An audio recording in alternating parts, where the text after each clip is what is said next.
अस्सलाम वालेकुम। मेरा नाम है Tanzeel Rahman. I am teaching physics in Afandi town campus English इन।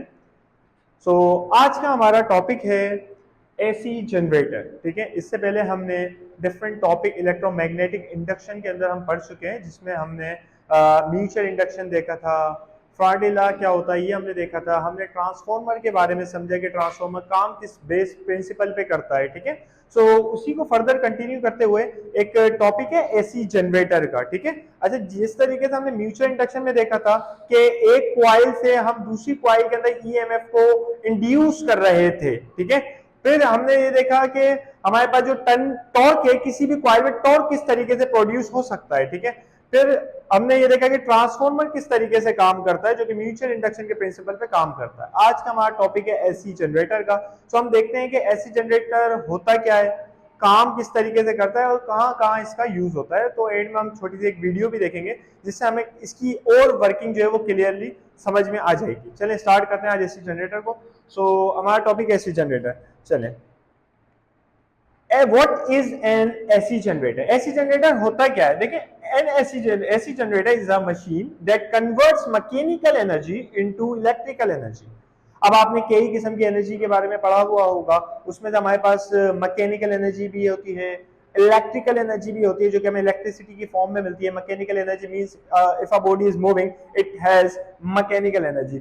हमने क्या करना है, मैकेनिकल एनर्जी को कन्वर्ट करना है किसमें, इलेक्ट्रिकल एनर्जी में। एसी जनरेटर का बेसिक वर्क यही है कि आपने मैकेनिकल एनर्जी को लेना है, मींस आपने एक चीज को मूव करवाना है और उससे जनरेट करना है क्या, इलेक्ट्रिकल एनर्जी को जनरेट करना है, मींस इलेक्ट्रिसिटी को जनरेट करना है। ठीक है, the AC generators input supply is mechanical energy. Obviously हम यहाँ पे मैकेनिकल एनर्जी को कन्वर्ट करेंगे इलेक्ट्रिकल एनर्जी में, हमारे पास जो इनपुट होगा वो हमारा मैकेनिकल एनर्जी ही होने वाला है। ठीक है, मींस आउटपुट में हमें क्या मिलेगी, इलेक्ट्रिकल एनर्जी मिलेगी। The AC generators input supply is mechanical energy supplied by steam turbine, gas turbine and combustion engine. अब देखिए, जो हम मैकेनिकल एनर्जी सप्लाई कर रहे हैं उसके डिफरेंट वेज हो सकते हैं। ठीक है, हमने क्या करना होता है, हमने टरबाइन को रोटेट करवाना होता है, जिसके जरिए हम इलेक्ट्रिसिटी को जनरेट कर पाते हैं।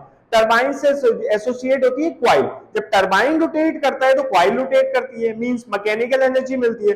That mechanical energy is being converted into electrical energy in an transfer in an AC generator. ठीक है, mechanical energy supplied by steam turbine भी कर सकता है, गैस टरबाइन भी कर सकता है, एंड कंबशन इंजन भी ये काम कर सकता है। The output is alternating electrical power in the form of alternating voltage and current. अच्छा, यहाँ पे हमें इलेक्ट्रिसिटी तो मिल जाएगी, लेकिन मिलने वाला करंट वोल्टेज अल्टरनेटिंग होंगे या डायरेक्ट होंगे।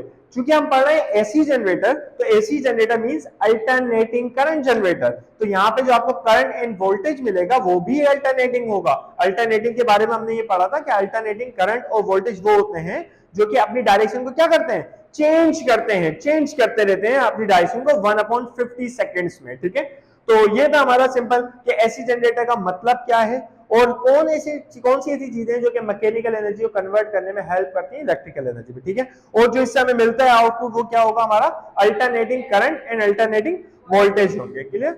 उसके बाद वर्किंग प्रिंसिपल देखें, इसमें क्या होता है। N AC generator works on the principle of Faraday law of electromagnetic induction. Faraday का जो लॉ था इलेक्ट्रोमैग्नेटिक इंडक्शन में, कि आपने क्या करना होता है, फ्लक्स को चेंज करना होता है, जिससे आप ईएमएफ इंड्यूस कर सकते हैं किसी भी सर्किट में। आपने अगर फ्लक्स चेंज करा तो मींस आप सर्किट में क्या इंड्यूस करेंगे, ईएमएफ। हमारे पास फैराडे लॉ क्या था, ये हमारे पास ईएमएफ है, जिसमें नंबर ऑफ टर्न्स होते हैं हमारे पास, और अगर आप फ्लक्स चेंज करते हैं थ्रू एनी कॉइल, ठीक है, तो उसमें हमारे पास जनरेट होगा क्या, ईएमएफ इंड्यूस उस कॉइल में हो जाएगा। तो हम यहाँ पे एसी जनरेटर में सेम काम करते हैं, क्योंकि हमें इलेक्ट्रिकल एनर्जी चाहिए, मींस हमें वोल्टेज चाहिए, सर्किट कंप्लीट होगा तो करंट भी मिलेगा ऑब्वियसली। हमने सिर्फ फ्लक्स को चेंज करना है, और जो फ्लक्स चेंज करेगा वो मैकेनिकल एनर्जी के थ्रू हो पाएगा। तो AC generator works on the principle of Faraday law of electromagnetic induction. उसके बाद नीचे देखेंगे कि डिपेंड किस चीज पे करता है, कौन सी ऐसी कंडीशन है जो कि इसके लिए जरूरी होती है। The generated EMF depends on the number of alternate coils turn, magnetic field strength and the speed of the rotating field. अच्छा, ये तीन चीज हमारे पास है कि कितने ज्यादा उसमें नंबर ऑफ टर्न्स आपने दिए हैं, ठीक है। दूसरा है कि कितनी स्ट्रॉन्ग मैग्नेटिक फील्ड का आप यूज कर रहे हैं, और तीसरा हमारे पास ये है कि कितनी तेजी के साथ कॉइल रोटेट कर रही है। देखिए यहाँ पे जो आ रहा है ना, ये फ्लक्स चेंज नहीं हो रहा, ये rate of change of flux है। फ्लक्स ज्यादा होने की वजह से ईएमएफ नहीं बनेगा, सिर्फ फ्लक्स कितनी तेजी के साथ चेंज हो रहा है उसी के हिसाब से हमारे पास ईएमएफ होगा। अगर फ्लक्स का चेंज होने का रेट कम है तो हमें ईएमएफ कम मिलने वाला है। अगर हमारे पास जो कॉइल है या जो टरबाइन है वो तेजी के साथ रोटेट कर रहे हैं, मींस कम टाइम में ज्यादा फ्लक्स चेंज हो रहा है, तो मींस हमारे पास ईएमएफ भी ज्यादा होगा फिर उस बेसिस के ऊपर, ठीक है। तो ये तीन कंडीशन जिनके ऊपर चीजें जो है वो डिपेंड करती हैं हमारी। अच्छा जी, उसके बाद इसके पार्ट्स की अगर बात करें तो पार्ट्स में देखें हमारे पास एसी जनरेटर कौन कौन सी चीज आती है। The parts of AC generator include armature. Armature कौन सा पार्ट होता है जिसके ऊपर हम कॉइल को क्या करते हैं, कॉइल को इस तरीके से टर्न्स दिए जाते हैं, ठीक है, जो कॉइल हमें रोटेट करती है एक्चुअली। मतलब हमने जिस कॉइल जिस सॉफ्ट आयरन कोर के ऊपर हमने नंबर ऑफ टर्न्स दिए हुए होते हैं उसे हम क्या बोलते हैं, आर्मेचर बोलते हैं। देखिए a rectangular coil made of wire that produces voltage. हमने क्या करना है, एक वायर लेना है, उसको हमने किसी कोर के ऊपर, मतलब यहाँ पे कोर जो सॉफ्ट आयरन कोर होती है उसके ऊपर हमने क्या करना है, इसको इस तरीके से बाउंड कर लेना, बांध लेना है, ठीक है। तो हमारे पास तैयार हो जाएगा क्या, आर्मेचर, ठीक है। और ये ऑब्वियसली रोटेट करता है through an axis that perpendicular to the magnetic field, ठीक है। ये मैग्नेटिक फील्ड के परपेंडिकुलरली रोटेट करता है। मैग्नेटिक फील्ड क्या होती है, a uniform magnetic field created by generators two poles the north and south pole of a magnet, ठीक है। हमने यहाँ पे मैग्नेटिक फील्ड का भी यूज करना होता है, देखा था जितनी ज्यादा मैग्नेटिक फील्ड स्ट्रेंथ होगी, जितनी ज्यादा मैग्नेटिक फील्ड की, उतना ज्यादा यहाँ पे ईएमएफ जनरेट होने वाला है। अभी हम इमेज में देखेंगे कि किस तरीके से हम मैग्नेट को रखते हैं यहाँ पर, ठीक है। उसके बाद हमारे पास बड़ा इंपॉर्टेंट रोल प्ले करते हैं स्लिप रिंग्स और कार्बन ब्रशेस। स्लिप रिंग्स है metal rings that are insulated from each other and attached to the armature, they rotate with the armature and connect it to the external circuit।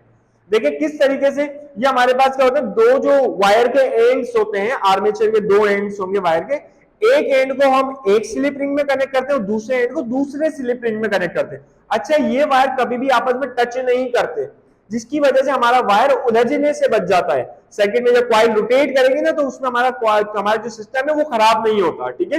इसलिए हम slip rings का जो है वो use करते हैं, ये आइसोलेटेड होती है एक दूसरे से, मतलब एक स्लिप रिंग दूसरे के साथ अटैच नहीं होती। कार्बन ब्रश क्या करते हैं, stationery brushes made of graphite, और ये ग्रेफाइट के बने हुए होते हैं हमारे पास, that touch the slip rings and transfer electrical energy to the external circuit. अच्छा, जब हमारे पास स्लिप रिंग रोटेट करता है, एक एंड पे लेट से एक स्लिप रिंग अटैच है, जब वो स्लिप रिंग रोटेट करेगा तो कार्बन ब्रश अटैच रहता है उस स्लिप रिंग के साथ मुसलसल, जिसकी वजह से हमें इलेक्ट्रिसिटी कंटिन्यूअसली मिलती रहती है एक्सटर्नल सर्किट के अंदर, ठीक है। तो ये हमारे पास चार मेन इसके पार्ट्स हैं जो कि इंतहाई इंपॉर्टेंट है किसी भी एसी जनरेटर को बनाने के लिए, ठीक है।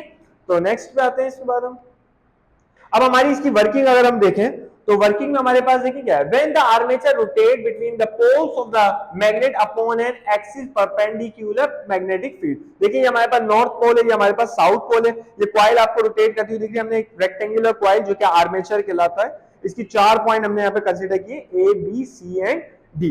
ये कॉइल कुछ इस तरीके से आपको रोटेट करती हुई दिखेगी, इस तरीके से, ठीक है। ये हमारे पास नॉर्थ से साउथ हमेशा फील्ड लाइंस बनाई जाती है इस तरीके से, नॉर्थ से साउथ की तरफ, ठीक है। अच्छा, ये आपको जो डायरेक्शन दिख रही है आपको एरो की, आपको फोर्स की डायरेक्शन होगी, ठीक है, क्योंकि कॉइल हम z एक्सिस के ऊपर रोटेट करवा रहे हैं तो मैग्नेटिक फील्ड हमारी क्या होगी, x एक्सिस के ऊपर, करंट हमारा y है तो रोटेशन का होगी z एक्सिस पे होगी, ठीक है। तो इसको देखिए, when the armature rotate between the poles of the magnet, ये दो पोल्स आ गए मैग्नेट के जिसके बीच में कॉइल आपकी रोटेट करेगी, ठीक है, to the magnetic field the flux linkage of the armature changes continuously. अब देखें, अगर मैंने प्लेट को इस तरीके से रखा हुआ है फील्ड के अराउंड, जैसे जैसे प्लेट रोटेट करती रहेगी ऐसे ऐसे फील्ड लाइंस प्लेट के ऊपर बढ़ती रहेंगी। जब फील्ड प्लेट ऐसी होगी तो फील्ड लाइन मैक्सिमम हो जाएगी, फिर दोबारा से फील्ड लाइंस कम होती रहेंगी, मतलब फ्लक्स कंटीन्यूअसली क्या होता रहेगा, चेंज होता रहेगा। यही तो फ्राडे का लॉ का कहना था कि अगर आप फ्लक्स चेंज करते हैं तो मींस आप ईएमएफ को इंड्यूस कर सकते हैं किसी भी कॉइल में। The flux linkage, मतलब जो फ्लक्स लिंक करता है of the armature changes continuously as a result and electric current flows through the galvanometer, और हमें वहां पर गैल्वानोमीटर में करंट शो होता है जिससे प्रूव हो जाता है करंट सर्किट में मौजूद है। And the slip rings and brushes, the galvanometer swings between positive and negative values, this indicate that there is an alternating current flowing through the galvanometer. अब गैल्वानोमीटर क्योंकि बीच में जीरो होता है, गैल्वानोमीटर कभी needle यहाँ जाती है, कभी नीडल यहाँ, कभी नीडल यहाँ, कभी नीडल, मतलब एक तरफ पॉजिटिव होता है, दूसरी तरफ नेगेटिव। इससे हमें ये बात भी पता चलती है कि जो करंट है वो आपका डायरेक्शन को क्या कर रहा है, चेंज कर रहा है, means it is alternating current.